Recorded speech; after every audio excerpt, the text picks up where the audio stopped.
Les 3 millionnaires les plus modestes qui vivent comme des pauvres. Kate Middleton. Tout le monde connaît Kate Middleton car elle est l'épouse du prince William, second héritier du trône d'Angleterre et duc de Cambridge, et qu'elle vient d'une famille millionnaire. Mais malgré tout ça, Kate est vraiment restée simple. Elle fait ses courses au supermarché comme tout le monde, ne met que des habits pas très chers et passe son temps libre à visiter les fondations qui s'occupent de la santé des jeunes enfants. José Mujica. José Mujica était le 40e président de l'Uruguay. Il s'est distingué par son mode de vie très éloigné du faste habituel de la fonction présidentielle. Quand il était président, José Mujica a refusé tous les avantages octroyés par sa fonction de président de la République. Pire, il avait droit à un salaire de 9 400 € par mois, mais il reversait à chaque fois 90% de son salaire de chef d'État à des organismes d'aide au logement social, pour ne garder que 846 € par mois.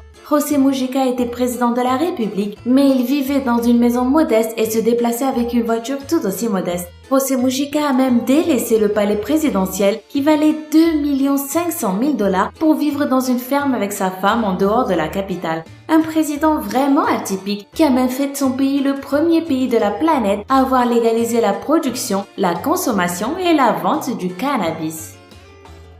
Keanu Reeves. Vous connaissez peut-être Keanu Reeves. Il a joué dans Matrix, Dracula, Les Liaisons Dangereuses ou encore L'Associé du Diable. Films qui ont tous connu un grand succès. Mais nous ne sommes pas là pour parler de ces films, mais de sa gentillesse légendaire. Keanu est en effet quelqu'un de très généreux. Il est réputé à Hollywood pour avoir retourné au centuple ce que les personnes l'ayant aidé à construire sa carrière lui ont donné. Alors que la plupart des acteurs donnent de petits cadeaux à leur équipe lorsqu'un tournage est fini, Keanu, lui, a donné plus de 80 millions de dollars sur les 114 millions qu'il a gagnés. Il a donné tout cet argent au département maquillage et effets spéciaux de Matrix et de ses 2 suites. Il a aussi accepté de percevoir un cachet réduit sur des films comme L'Associé du Diable et Les Remplaçants, afin que des acteurs du calibre de Gene Hackman et Al Pacino acceptent d'apparaître à ses côtés, tout en limitant les dépenses inhérentes au casting des acteurs.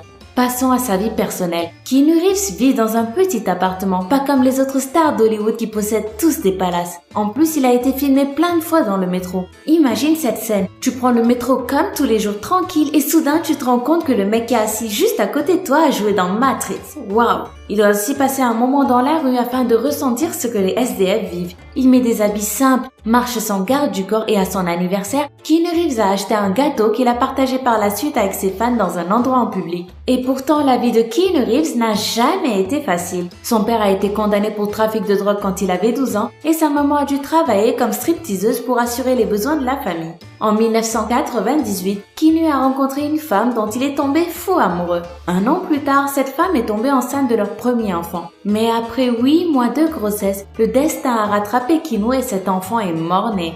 Déchirés par la mort de leur fille, les 2 partenaires se sont séparés tout en restant bons amis. Mais 18 mois plus tard, cette même femme est morte dans un accident de voiture. Il n'y a pas de doute, ces 3 millionnaires-là sont des êtres humains vraiment exceptionnels. Et savez-vous qui d'autre est exceptionnel? Vous. Bah ouais, vous. Surtout si vous mettez un pouce bleu et que vous vous abonnez au Lama Apache. Moi, je vous embrasse et on se retrouve tous demain, même heure, même chaîne, pour une nouvelle vidéo. Bye bye!